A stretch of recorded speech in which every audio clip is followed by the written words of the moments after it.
Shalom saudara yang terkasih dalam Tuhan Yesus Kristus. Selamat hari Minggu.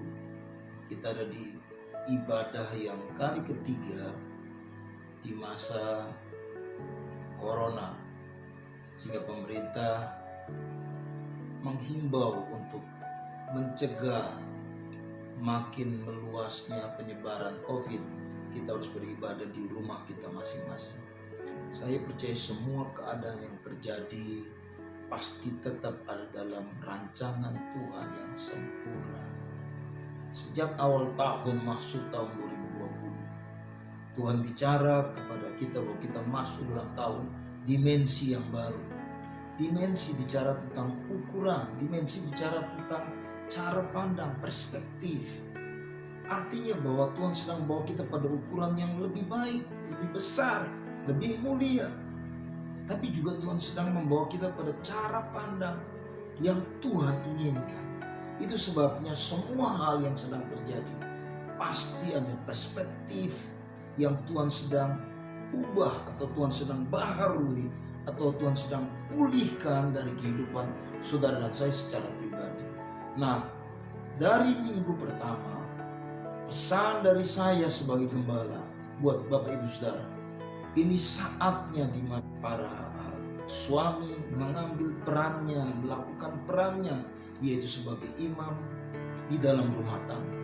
Saudara bertanggung jawab untuk bawa istri, anak-anak, untuk membangun ibadah.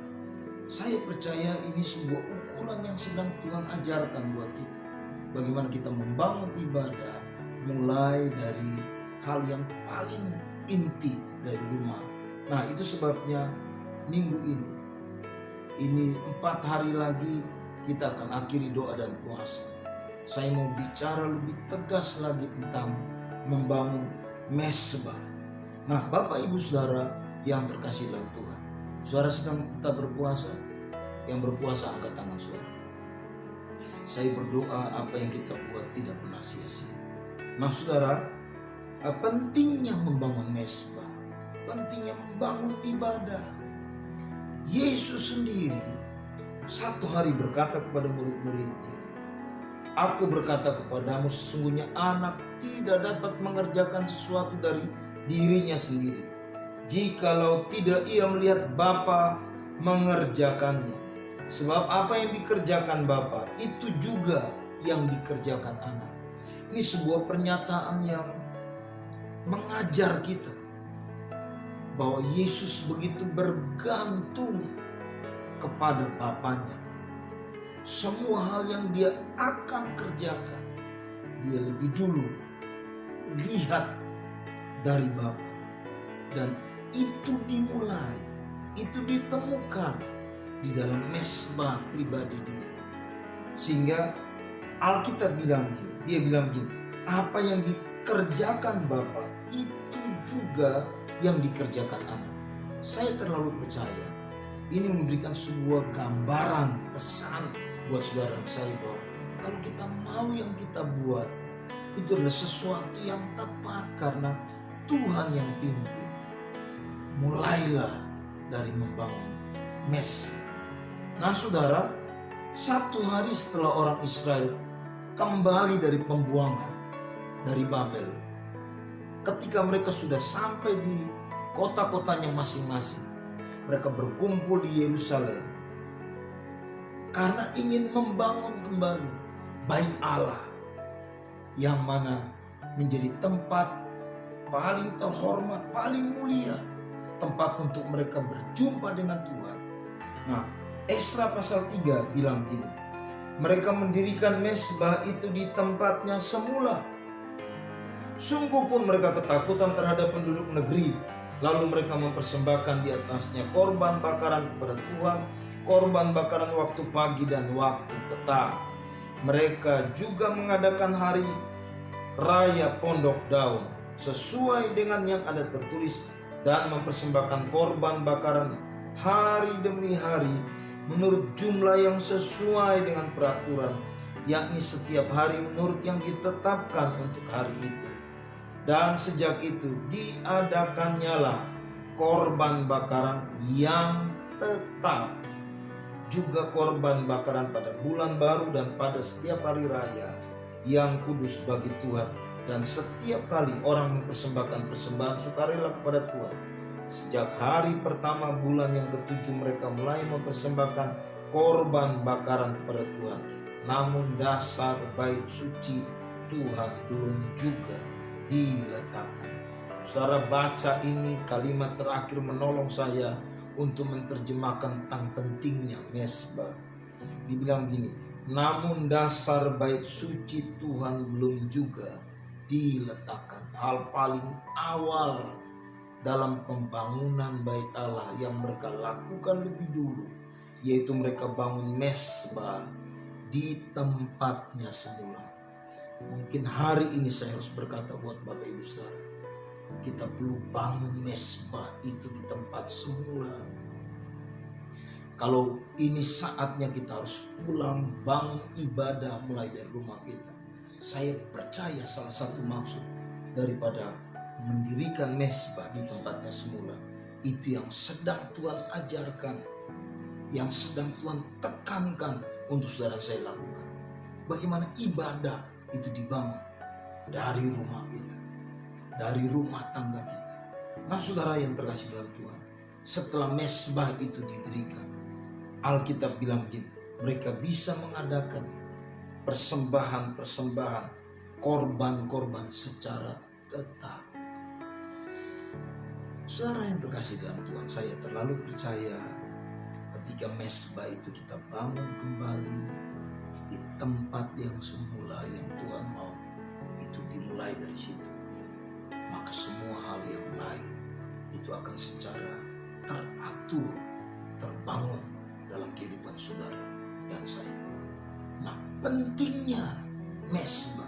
Satu hari Yosua berkata kepada orang-orang Israel, dia bilang begini dalam Yosua 24 ayat 15, tetapi jika kamu anggap tidak baik untuk beribadah kepada Tuhan, pilihlah pada hari ini kepada siapa kamu akan beribadah. Allah yang kepadanya nenek moyangmu beribadah di seberang sungai Efrat, atau Allah orang Amori yang negerinya kamu diami ini. Tetapi aku dan seisi rumah kami akan beribadah kepada Tuhan. Beberapa hari yang lalu saya bertanya melalui WhatsApp group, berapa banyak saudara yang bangun mezbah di rumah-rumah saudara? Tolong angkat tangan atau kasih tanda. Apa maksudnya? Kenapa saya harus menanyakan itu? Sebagai gembala, saya mau ingatkan buat kita, bangun ibadah. Dan hari ini saya mau pinjam kembali kata-kata Yosua. Dia bilang begini, tetapi aku dan seisi rumah akan beribadah kepada Tuhan. Saya mau bilang buat Bapak Ibu Saudara, mari kita berkata hal yang sama. Terserah apa yang orang lain pilih di waktu-waktu ini, tapi mari para suami harus dengan tegas berkata, tetapi aku dan seisi rumah akan beribadah kepada Tuhan. Nah saudara, manfaat, karena begitu pentingnya mezbah, kita mau lihat sama-sama apa sih faedahnya, apa sih manfaatnya, apa yang Alkitab catat tentang akibat daripada mezbah itu dibangun di dalam kehidupan kita. Saya mau hal yang pertama kita lihat sama-sama dari Kejadian pasal yang keempat. Itu mengisahkan tentang bagaimana Kain dan Habel setelah manusia jatuh dalam dosa, mereka putus hubungan dengan Tuhan. Satu hari mereka punya inisiatif untuk membangun mezbah dengan tujuan untuk mendapat perkenanan dari Tuhan. Alkitab berkata, terlepas dari ada persembahan Kain yang ditolak, tapi yang saya mau tegaskan di sini, mereka sama-sama bangun mezbah dengan satu tujuan untuk dikenal oleh Tuhan. Mereka ingin memperbaiki kembali hubungan yang putus itu dengan Tuhan. Hari ini mari lakukan itu. Mungkin selama ini engkau begitu sibuk dengan berbagai hal, pekerjaan macam-macam, Biar ini jadi momentum buat saudara saya. Bangun kembali mesbah. Cari perkenanan Tuhan. Itu yang dibuat oleh Kain dan Habel. Dan Alkitab berkata, akibatnya Tuhan mengindahkan apa yang dilakukan oleh Habel. Tuhan peduli, Tuhan berkenan. Berapa banyak saudara yang ingin Tuhan peduli dengan hidup ini?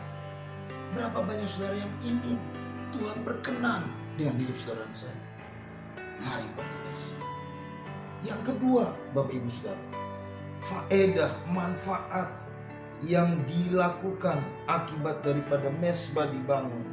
Kita tahu kisah Nuh setelah peristiwa air bah, lalu kemudian berhenti.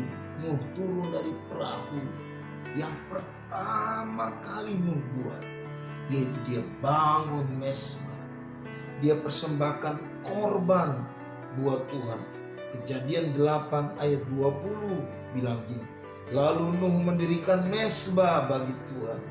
Dari segala binatang yang tidak haram, dari segala burung yang tidak haram, diambilnyalah beberapa ekor.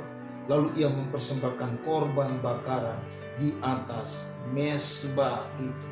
Ayat 21 menyatakan ketika Tuhan mencium persembahan yang harum itu, berfirmanlah Tuhan dalam hatinya, aku takkan mengutuk bumi ini lagi karena manusia, sekalipun yang ditimbulkan hatinya adalah jahat dari sejak kecilnya. Dan aku takkan membinasakan lagi segala yang hidup seperti yang telah ku lakukan. Ternyata hati Tuhan tergugah dengan mesbah yang dibangun oleh Nuh. Sampai Tuhan berfirman begini, aku takkan mengutuk bumi ini lagi.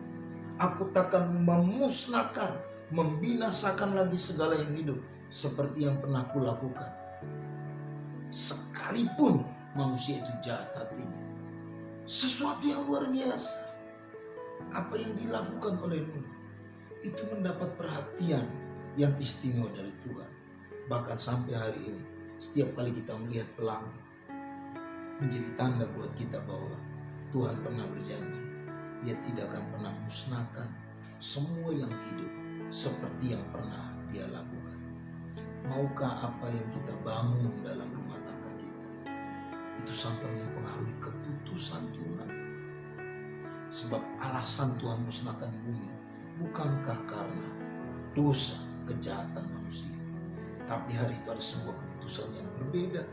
Tuhan bilang, sekalipun jahat dari sejak kecil, aku takkan musnahkan manusia, semua yang hidup seperti yang pernah kulakukan.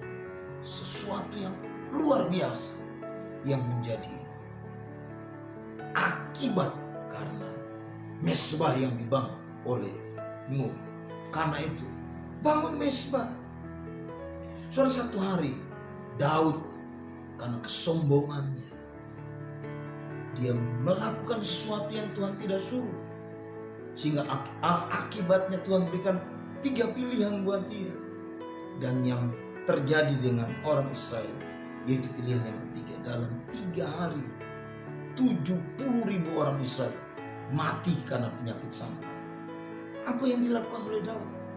Daud, Alkitab catat ini, lalu Daud mendirikan di sana mesbah bagi Tuhan dan mempersembahkan korban bakaran dan korban keselamatan. Maka Tuhan mengabulkan doa untuk negeri itu, dan tulah itu berhenti menimpa orang Israel. Ternyata Bapak Ibu Saudara, akibat mesbah yang dibangun oleh Daud, itulah yang mengakibatkan 70.000 orang Israel mati dalam 3 hari. Langsung berhenti. Berapa banyak saudara percaya bahwa doa orang benar besar kuasa? Berapa banyak saudara percaya bahwa ketika kita berseru, Tuhan mendengarkan kita? Berapa banyak saudara yang hari ini mungkin dikacaukan, diragukan dengan berbagai tulisan-tulisan yang ada di WhatsApp saudara berkaitan dengan beberapa kondisi-kondisi yang menggoyahkan iman.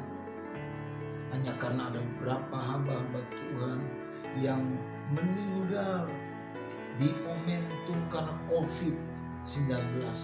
Lalu kemudian mulai muncul macam-macam reaksi, macam-macam pendapat. Saya mau bilang buat Bapak Ibu Saudara, bukankah tokoh-tokoh di Alkitab pun ada yang mengalami keadaan-keadaan yang mati? Apakah Tuhan angkat pagar dari kehidupan mereka? Saya percaya hari ini kita perlu dengar baik-baik. Kematian kita itu di tangan Tuhan. Hidup kita di tangan Tuhan. Tuhan pemilik kita. Itu sebabnya kalau Dia mau panggil, berarti kita pergi ke tempat yang jauh lebih baik. Sebab kita nggak pernah tahu rancangan Tuhan secara utuh dalam kehidupan kita. Karena itu saya mau balik dan berkata buat saudara saya, mari bangun mesbah. Karena ada manfaat, ada akibat yang luar biasa ketika kita bangun mesbah. Satu hal lagi yang saya mau tambahkan buat kita perlu dengar hari ini. Mesbah itu sarana permohonan. Satu hari Bapak Ibu Saudara, satu hari Hizkia, Tuhan veto dia bahwa dia akan meninggal, dia akan sakit dan tidak akan sembuh. Tapi hari itu Hizkia merendahkan diri di hadapan Tuhan. Dia berkabung, dia cari Tuhan, cari perkenanan Tuhan. Sehingga Alkitab berkata bahwa Tuhan berpanjang, Tuhan dengar doa dia, Tuhan kasih 15 tahun lagi usia dia. Nah ini berarti buat saudara saya bahwa akibat mesbah, kalau saudara saya kita bangun mesbah, sesuatu yang dahsyat pasti terjadi. Sementara saya ngomong ini, saya ingat peristiwa ini. Alkitab bilang Tuhan mengasihi mereka sehingga Tuhan utus. Siapa namanya? Yunus. Tuhan utus Yunus karena Tuhan ingin sebetulnya mereka melihat Tuhan. Tuhan ingin respon mereka. Hari itu Bapak Ibu Saudara, satu bangsa Niniwe, mulai dari semua yang hidup dari raja sampai binatang, puasa, berdoa, dan akibatnya mereka luput dari peristiwa itu. Saudara yang terkasih dalam Tuhan, saya terlalu percaya hari-hari ini Tuhan sedang menantikan respon dari kita. Apa kita serius untuk melakukan bagian kita? Mari bangun mesbah, saudara. Saya mau tutup dengan satu kisah. Tuhan tutup pintu kandungan Hana sehingga dia mandul. Tapi satu hari ketika dia datang ke bait Allah, dia datang sungguh-sungguh berdoa dengan cara yang tidak lazim. Bahkan disangka oleh Imam Eli bahwa dia mabuk. Tapi hari itu sesuatu yang luar biasa terjadi. Dari mulut imam yang Alkitab katakan bahwa sudah lama tidak ada perkataan firman keluar dari mulut imam. Tiba-tiba Tuhan buka mulut dia. Lalu Tuhan berfirman melalui Imam Eli, pergilah dengan selamat dan Allah Israel akan memberikan kepadamu apa yang kau minta daripadanya. Saya mau tutup pesan ini buat kita semua. Apapun yang sedang saudara rindukan dari Tuhan, apapun yang sedang saudara ingin Tuhan lakukan buat hidup saudara, mari kita berdoa. Mari bangun mesbah. Dengar baik, ingat, mesbah itu sarana untuk kita mendapat perkenanan Tuhan. Mesbah itu sarana ucapan syukur, tanda bahwa Tuhan luputkan kita, Tuhan lepaskan kita dari perihal petaka-petaka dalam hidup ini. Tapi mesbah juga sarana untuk kita bermohon sesuatu kepada Tuhan. Berapa banyak saudara yang mau sepakat sama-sama kita bangun mesbah kita. Kita berdoa sama-sama buat bangsa dan negara kita Indonesia. Kita berdoa buat kota kita Makassar. Kita berdoa buat Kendari. Mari minta supaya itulah penyakit sampar yang sedang terjadi berhenti. Kalau Daud berdoa dan itu berhenti, apakah saudara juga percaya kalau saudara berdoa itu juga bisa berhenti? Mari kita satu dengan doa. Tuhan Yesus, terima kasih buat pesan firman. Satu perkara yang kami percayai, bahwa kebenaran firman menjadi jawaban buat kami, memberikan jalan keluar kepada kami. Kami sedang bergumul, berhadapan dengan COVID-19. Ada begitu banyak orang yang sakit, bahkan meninggal karena COVID, karena penyakit sampar ini. Kami satu hati mau berdoa dalam nama Tuhan Yesus. Tuhan, kalau Engkau izinkan ini terjadi, untuk kami membangun mesbah itu di tempat yang semula, untuk kami memperbaiki mesbah kami. Tuhan, ini hidup kami. Ampuni kami ya Allah, ampuni kami. Kami mau mengembalikan semua yang menjadi hal yang dasar dalam hidup kekristenan kami. Kami mau sungguh-sungguh bergantung dan berharap kepada Tuhan Yesus. Dan hari ini kami berdoa, berkati bangsa ini. Tuhan, lepaskan bangsa ini dari semua penyakit sampar yang sedang terjadi. Lepaskan dalam nama Tuhan Yesus. Kami berdoa biar segera berhenti. Itulah ini berhenti di dalam nama Yesus. Biar kuasa dan otoritas Allah nyata bagi bangsa kami. Berkati keluarga demi keluarga. Tuhan, apapun yang sedang mereka mohonkan kepadamu, jawab ya Tuhan. Kalau Engkau menjawab Hizki, kalau Engkau menjawab Hana, jawab doa setiap anak-anak. Hamba-Mu berdoa dalam nama Yesus. Tuhan, nyatakan kuasa, mujizat bagi kami semua. Terpujilah nama-Mu ya Allah, di dalam nama Tuhan Yesus Kristus. Haleluya.